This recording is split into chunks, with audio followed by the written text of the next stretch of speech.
Film ini bercerita tentang diskriminasi di USA. Ketika orang berkulit hitam ini makan ayam goreng, dia memakannya dengan sangat hati-hati. Awalnya, dia tidak mau makan. Dia tidak pernah makan ayam goreng sebelumnya. Tetapi, pria yang duduk di mobil, bernama Tony menyuruhnya untuk mengambil. Ambil. Jadi pria berkulit hitam mengambilnya. Setelah dia memakan yang pertama, kemudian yang kedua, rasanya sangat enak. Film ini mendapat penghargaan pada 2019. Tapi kamu tidak tahu ada sebuah iklan besar di film ini. Ini adalah iklan terbaik di 2019. Ketika film ini diputar tahun itu, saya makan ayam setiap hari. Iklan ini berhasil, bukan hanya karena rasa ayam goreng, tapi juga karena karakter dan akting yang bagus. Seorang pria lahir dengan kekayaan. Dia tidak pernah memikirkan orang di bawahnya. Termasuk makanan, supir ini adalah orang yang tidak memiliki pendidikan. Tidak ada yang spesial dengannya. Orang berkulit hitam. Ketika keduanya bertemu, tidak ada orang yang tahu jika mereka bisa berteman. Tony pernah bekerja di militer. Dia menjadi penjaga di bar. Setiap hari, dia harus memukul orang yang mengganggu di bar. Dia adalah orang seperti ini. Apakah ini kebetulan atau tidak? Ketika bar tutup, dia datang ke kompetisi makan hotdog. Dia bisa makan 26 buah. Dan menang melawan pria gemuk itu. Tetapi Tony rasis terhadap orang berkulit hitam. Gelas yang istrinya berikan untuk orang berkulit hitam, dia akan membuangnya. Di dalam hatinya, dia punya sebuah karakteristik. Suatu hari dia datang untuk wawancara kerja. Ternyata bosnya adalah seorang pria hitam yang kaya. Dia seperti seorang pangeran. Pria ini adalah seorang penulis musik. Dia ingin pergi ke Amerika Selatan untuk membuat konser musik. Tapi tempat itu memandang rendah orang berkulit hitam. Jadi dia perlu seorang pria putih yang mengerti kejahatan di sana. Tapi pria itu merasa sedikit tidak enak dengan pria berkulit hitam. Dia juga ingin uang. Pria berkulit hitam punya banyak uang. Jadi konflik antara keduanya mulai terjadi. Sejak awal, pria berkulit putih selalu makan ayam goreng, burger, dan merokok. Pria berkulit hitam merasa tidak nyaman. Jadi menyuruhnya berhenti merokok. Tapi Tony tidak setuju. Tidak lama, pria hitam itu sadar Tony menghentikan mobilnya. Tapi dia sangat lama di toilet. Ternyata, dia menggunakan waktunya untuk merokok. Konflik semakin serius. Hari itu, pria hitam berkata, "Kita harus membicarakan sesuatu. Kamu jangan menggunakan bahasa yang frugal." Tony menjawab, "Ini bukan urusanmu." Tetapi Tony juga mulai merasa, pria hitam itu memiliki banyak hal baik. Yang pertama, komunikasinya bagus. Dia bisa berbicara dengan banyak orang. Dia bisa berbahasa Rusia. Apakah kalian ada yang bisa bahasa Rusia? Setelah itu, dia melihat bahwa pria itu duduk di balkoni, hanya minum anggur. Terlihat tidak bahagia mendengar alunan musik. Ketika dia bermain piano, Tony merasa terharu. Dia melihat ke orang di sebelahnya. Terlihat dengan bangga, seperti berkata itu bos saya. Tetapi konflik keduanya masih sangat tinggi. Hari itu, mereka bertengkar di depan sebuah toko. Perhatikan bagaimana orang ini di dalam film Green Book. Bagaimana dia memakan makanan. Makan pizza seperti ini. Makan ayam seperti ini. Makan dan buang. Sedikit makan dan langsung membuangnya. Lalu memberikannya ke belakang untuk dia makan. Kelihatan sangat enak. Tapi semuanya jangan seperti ini. Kita harus mencuci tangan sebelum makan. Karena banyak virus. Kamu juga tidak bisa membayangkan aktor yang gemuk ini. Ketika tahun-tahun 2001 sampai tahun 2003. Dia bermain di sebuah film populer, Lord of the Ring. Dengan rambut yang panjang dan wajahnya juga menawan. Rhaegar Aragon. Setelah 16 tahun, dia sangat berubah. Mungkin karena film ini, merubahnya sangat banyak. Karena film ini, dia harus merubah fisiknya. Waktu adalah sebuah pedas tajam. Karakter dalam film ini adalah seorang pria yang tidak rapih dan ceroboh. Membuat bosnya merasa tidak nyaman. Di depan sebuah toko kecil, dia melihat sebuah batu di tanah. Dia menaruh di kantungnya. Tapi bosnya melihat dan menyuruhnya untuk mengembalikannya. Dia tidak senang, meskipun itu hanya batu. Dia punya aturan sendiri. Jadi Tony harus mengikuti kata-katanya. Tetapi Tony juga bukan orang yang kasar. Dia juga punya aturan hidupnya sendiri. Pada saat acara yang terakhir, dia melihat piano untuk pria hitam itu sangat kotor. Dia menyuruh pelayan untuk menggantinya. Tapi mereka tidak mau dan juga kasar. Jadi Tony memukulnya. Malam itu, Tony tiba-tiba mendapat telepon, ada masalah dengan bosnya. Jadi dia dengan cepat datang. Ternyata pria hitam itu datang ke bar tapi dipermainkan oleh orang-orang. Tony menyuruh mereka untuk melepaskannya, tetapi mereka tidak peduli. Bahkan mereka mengambil pisau. Tony menggerakkan tangannya ke belakang seperti akan mengambil pistol. Mereka sedikit ketakutan. Bos kemudian menodongkan senjata. Tetapi diskriminasi di daerah ini sudah ada selama 60 tahun. Pria ini sangat banyak masalah.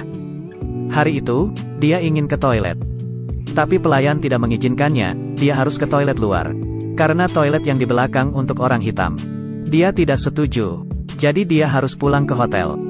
Dia juga tidak mau buang air di jalan. Dia harus tetap dengan aturannya. Tony tidak mengerti mengapa harus begitu serius. Mengapa tidak merubahnya? Aturanmu terlalu tinggi. Mungkin aturan ini yang membuatnya kesepian. Hari itu Tony menulis surat untuk istrinya. Tapi dia tidak bagus.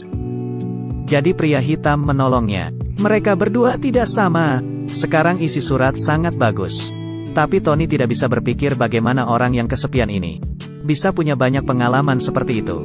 Setelah itu, dia mendengar bosnya ditangkap. Jadi dia segera datang. Ternyata bosnya bersama dengan pria putih lain. Ia memintanya untuk melepaskan mereka. Tetapi mereka tidak mau. Jadi dia mencoba cara lain. Dia memberi uang. Di dalam perjalanan, pria itu tidak berterima kasih padanya. Bahkan berkata tidak usah menolongnya. Kita tahu bahwa ia tidak ingin orang mengetahui rahasianya. Hari kedua, di depan hotel, Tony bertemu dengan teman lamanya. Berbicara dengan bahasa Italia, jangan kerja untuk orang hitam ini. Kerja dengan saya, banyak uang. Setelah itu, pria berkulit hitam. Tapi dia juga mengerti bahasa Italia, dia ingin menaikkan gajinya. Dan jangan meninggalkannya. Tapi Tony berkata tidak usah. Saya tidak ingin bekerja untuk orang lain. Ternyata, Tony memiliki sebuah nilai di hidupnya. Tidak hanya mencari uang. Dia meminta maaf pada Tony. Dan semoga Tony melupakan hal semalam. Kemudian Tony berkata, dia selalu bekerja di dunia gelap. Ini bukan hal mudah. Tapi berapa banyak orang yang bisa mengerti kehidupan ini? Malam itu, hujan besar. Tony dihentikan oleh polisi. Polisi ini sangat rasis. Dia menyuruh bosnya untuk keluar. Dan berkata pada Tony bahwa dia adalah menjadi supir kulit hitam. Dia sangat marah. Jadi mereka berdua ditahan. Polisi sangat tidak ramah. Tidak mengizinkan mereka keluar. Untuk mengerti ini, mereka merokok. Pria ini tidak menyerah. Dan menyuruhnya untuk menelpon pengacara. Tapi, polisi tidak percaya ia punya pengacara. Memberinya telepon. Setelah itu sebuah telepon kembali datang. Dan polisi tertegun. Karena dia adalah gubernur kota. Mereka sangat terkejut. Karena yang menelpon mereka bukan orang biasa. Pengacara yang ia telepon bukan pengacara biasa. Itu adalah pengacara pemerintah. Juga adik dari Presiden Kennedy. Pada saat di perjalanan, Tony sangat senang. Saat pulang, pria hitam tidak senang. Mereka bertengkar hebat. Kamu sangat serius dan terlalu tinggi. Saya lebih seperti seorang berkulit hitam. Tapi kalimat ini juga rasis. Dan membuat pria berkulit hitam sakit hati. Dia kemudian keluar di tengah hujan. Tony mengejarnya. Ini adalah luka isi hatinya. Dia sangat dihargai ketika bermain piano. Setelah dia turun panggung, dia berubah menjadi monster hitam. Karena ini adalah budaya mereka. Grupnya juga tidak suka. Dia dan mereka tidak sama. Saya tidak diterima di kelompok orang hitam dan juga putih. Saya juga bukan laki-laki. Jadi siapa saya? Potongan film ini membuat banyak orang merasa tergerak. Ini membuat Tony sedih. Ternyata, orang yang punya posisi di atas, mereka merasa kesepian. Kemudian pria ini datang ke sebuah restoran. Dia memberinya sebuah kamar kecil. Tony tidak mengerti kenapa pria itu masih mau datang. Tetapi temannya berkata padanya, pria hitam itu setuju untuk datang ke sini. Untuk menghilangkan rasis di tempat ini. Itulah alasan dia ke sini. Penjelasan ini membuat Tony merasa terharu. Tetapi kemudian dia melihat bosnya dihentikan seseorang. Jadi dia membantunya, restoran ini tidak mengizinkan orang kulit hitam masuk. Bahkan bos restoran juga mengusirnya, karena tidak dihargai. Kemudian mereka berdua pergi. Mereka ke sebuah bar. Di dalamnya semua kulit hitam. Mereka melihat keduanya dengan heran. Tapi tidak ada yang mengganggu. Kemudian pria hitam bermain piano. Awalnya dia bermain klasik piano. Setelah selesai, mereka bertepuk tangan. Tidak peduli bagaimana warna kulit mereka menikmati musik yang sama. Kemudian pria itu kembali memainkan piano jazz. Awalnya dia tidak suka dengan lagu kulit hitam. Tapi dia memainkannya dengan baik. Akhirnya Tony mengerti bahwa dia tidak boleh rasis. Tidak ada perbedaan antara tinggi dan rendah. Dia menurunkan kesombongannya. Hatinya juga sudah berubah. Dia akhirnya bisa berintegrasi dengan kerumunan. Saat pulang, mereka kembali disetop polisi. Kedua orang ini sudah bosan dengan polisi. Karena polisi tidak baik, tapi polisi ini berkata, "Saya lihat ban mobil kamu rusak, jadi saya ingin membantumu." Setelah reparasi, polisi berkata sampai jumpa pada mereka. Sekarang keduanya sadar bahwa tidak semua polisi rasis. Dunia ini penuh dengan bias. Di akhir film, keduanya kembali ke tempat pertama, mengundangnya makan malam.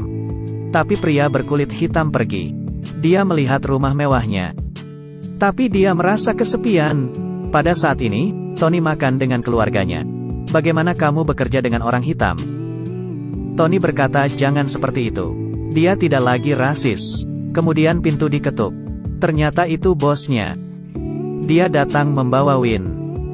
Pria itu diterima dengan hangat. Film ini mendapat piala Oscar. Apakah kamu setuju? Untuk saya, di dunia yang bias ini, harus saling memahami dan menghormati. Film ini memberi pesan penting. Karena memberikan pelajaran penting dalam hidup. Memberimu dua pesan. Yang pertama, ketika semua orang membencimu kamu harus tetap memaafkan. Yang kedua, ketika semua orang merendahkanmu, kamu harus tetap percaya diri.